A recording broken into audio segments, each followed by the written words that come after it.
Eusebius answers questions right in the first chapter of his book that were raised by the pagan, or shall we say more specifically, the Neoplatonic philosophers.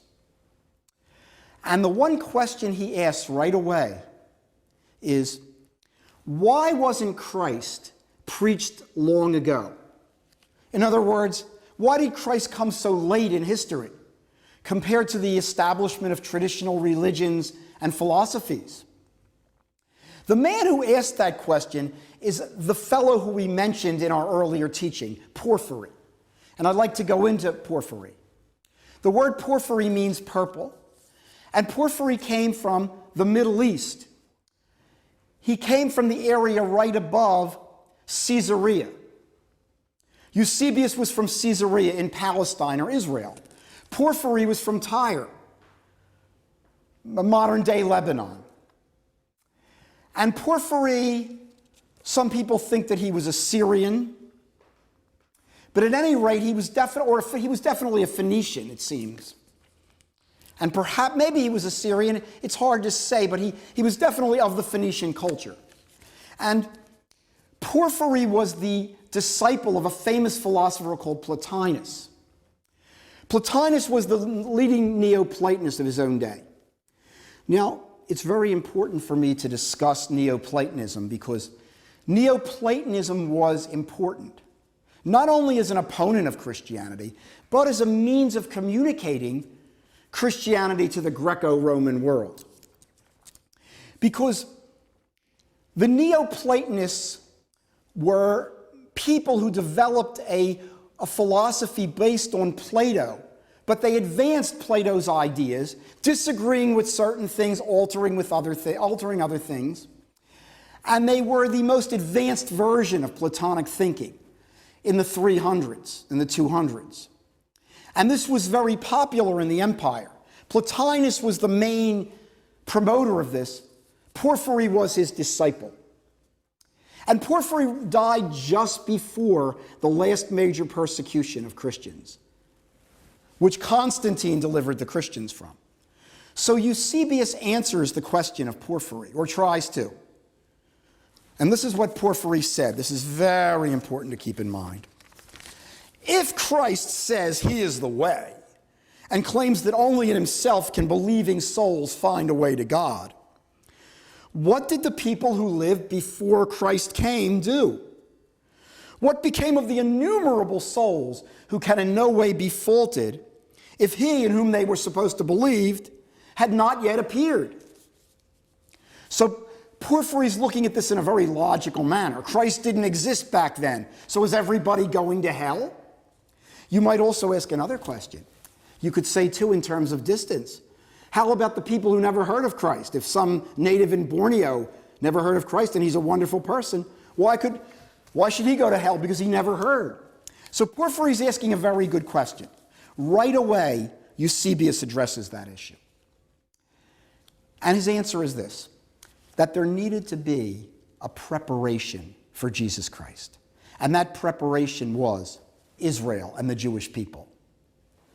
That the Jewish people were sent, says Eusebius, to prepare the world for the incarnation, because the world needed a preparation, because the world was so sinful, because the world was so hateful, because the world was so brutal, because everywhere there was rape and murder and great misery. So that's why the Jewish people were chosen as a nation, as a witness. Now, of course, the Jewish people wouldn't agree with that, but of course, most Jewish people would agree that the Jewish people were sent as witnesses to God. I think every Judeo-Christian person, Jew and Christian, would agree with that. What do we mean, therefore, specifically by this? As we study the prehistory to Christ, which is a necessity to explain the history of the church, specifically, we mean people like Daniel. What's the famous story you learned when you were a child? Daniel in the lion's den. The Daniel was a witness to the king of Babylonia when the Jewish people were exiled and defeated, which was a pretty terrible time. This Daniel was a prophet of God, and he stood up against the gods of Babylon and said, "You are not God. You are not gods. There is only one God."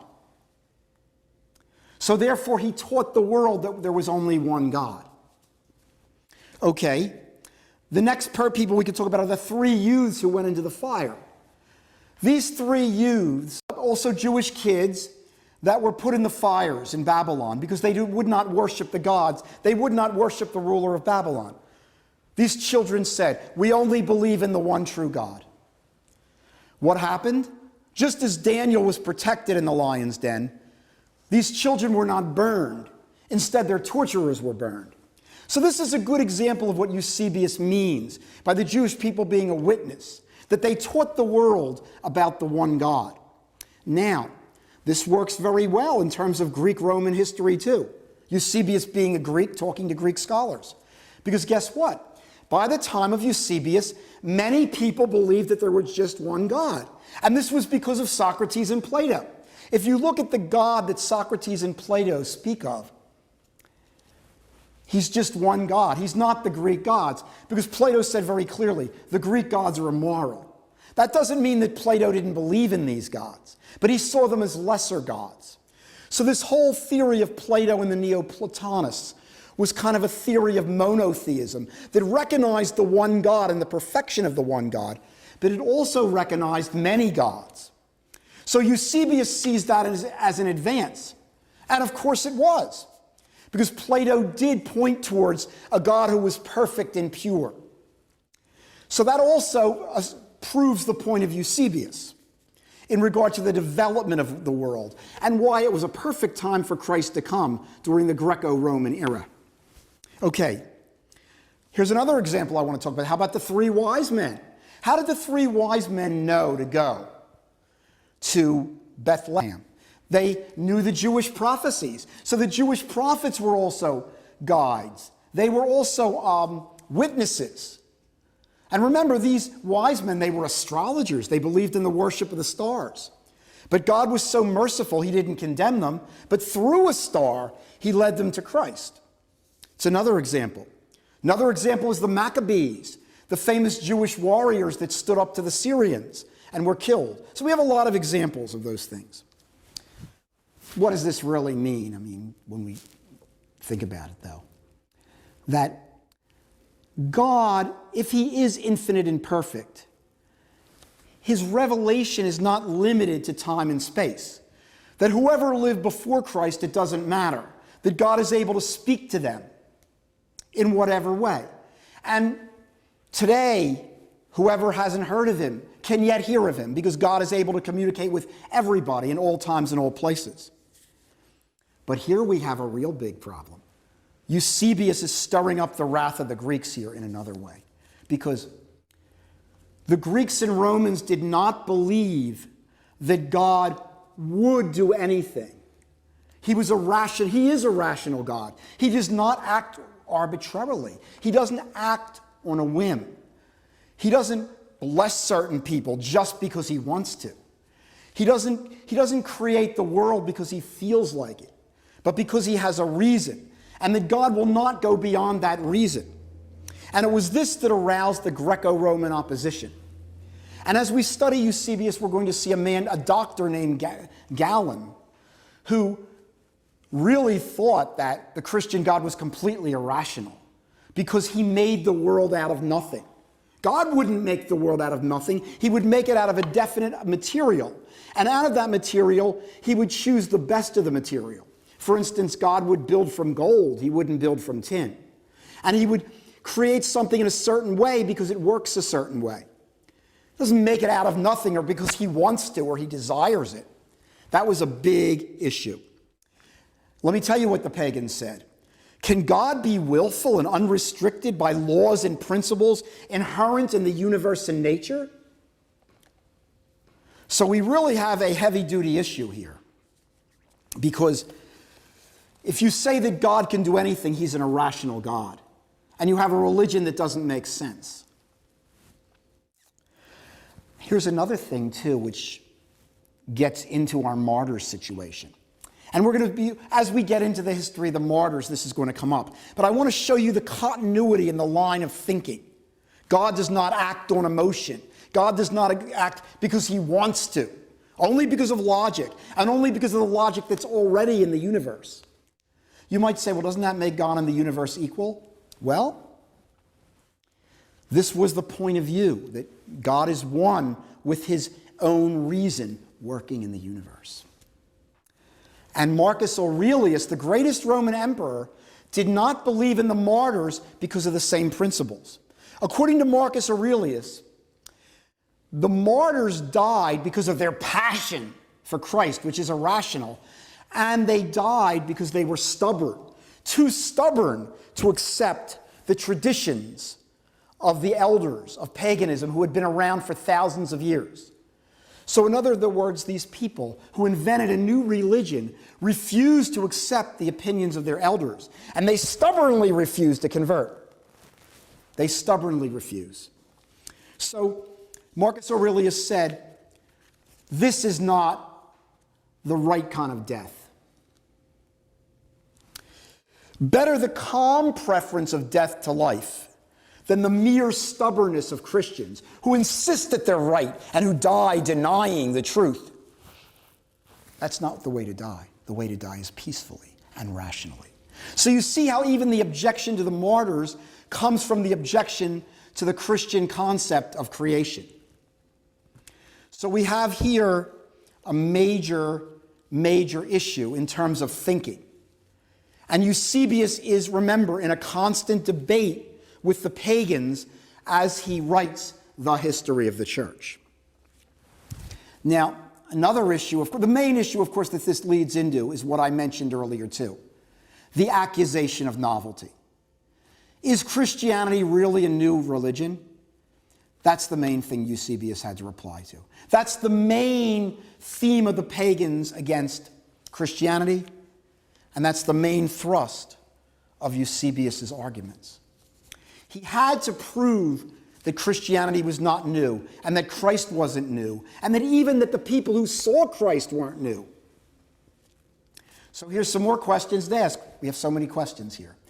And those of you that are Jewish or Muslim or secularists, I know you probably have opinions on these issues, so I think it'll be interesting for you as I go along to think about your opinions about this. Firstly, is Christianity really a development of Judaism, or is it a rebellion against Judaism? Another thing is, can Christianity be reconciled with ancient pagan religion and philosophy? Somebody might think as I say that Christianity doesn't want to be reconciled with these things. But in order for Christianity to communicate with the pagan world, they had to address these issues. So, let's talk about these things. Porphyry, this critic we spoke of, attacks Christianity as being neither monotheistic or polytheistic. You probably haven't heard that before because Christianity does consider itself a monotheistic religion, although certainly the Jews and Muslims don't think so. And it might sound strange to you that Porphyry would bring this up being a pagan, but remember, we said Porphyry was a Neoplatonist. The Neoplatonists did believe in the one God concept as well as the many God concept, because they believed there was this one pure God who was over here, this good, this one beyond being, this good beyond anything. And this was the perfect God, and then there were also these little gods. Now, according to these Neoplatonists, therefore, Christianity wasn't faithful to either principle. And that's why the Neoplatonists teamed up with the Jewish people against Christianity. Because Christianity, according to Porphyry, was a traitor to both points of view. Christianity is not truly monotheistic, said Porphyry, because Christianity believes Christ is equal to the Father. Father and Son, they're both God. That can't be because there's only one God that has absolute power. And Christ was a man. Fine, God becomes a man, but it has to be one of the smaller gods. Porphyry even said, we could see Christ as a god, but he's one of the little gods. If you say he's the big God who Plato spoke about, who's absolutely perfect and pure, that's against monotheism. You cannot give Christ that power. And actually, Porphyry said that Christ didn't say that. It's the fault of the disciples. Christianity, therefore, is a complete lie. And then Porphyry said, the Christians are traitors to polytheism because they don't give respect to the little gods. These little gods are important in the scheme of things. These little gods are part of society. They're part of the way the universe works, or, for want of a better term, they're part of the economy of things. But Christianity says there are no other gods either, like the Jews and Muslims. So Christianity is wrong on every account, and therefore they really need to be dealt with. Because Porphyry accuses the Christians of being neither monotheistic or polytheistic, he gave this last statement, which is really damning. How can these people be thought worthy of forbearance? And what's a better word for forbearance? Toleration. They have not only turned away from those who from earliest times have been thought of as divine by Greeks and barbarians, but they've also turned away from people believed in by emperors, lawgivers, philosophers. And in choosing these impieties and atheism, they have preferred their fellow creatures. And who does he mean by preferring their fellow creatures? They've preferred Christ to the little gods and to the big God. And to what sort of penalties might they not be subjected who are fugitives from the things of their fathers? And who does he mean by fathers here? The world, the Greeks and the barbarians, and the Jews too.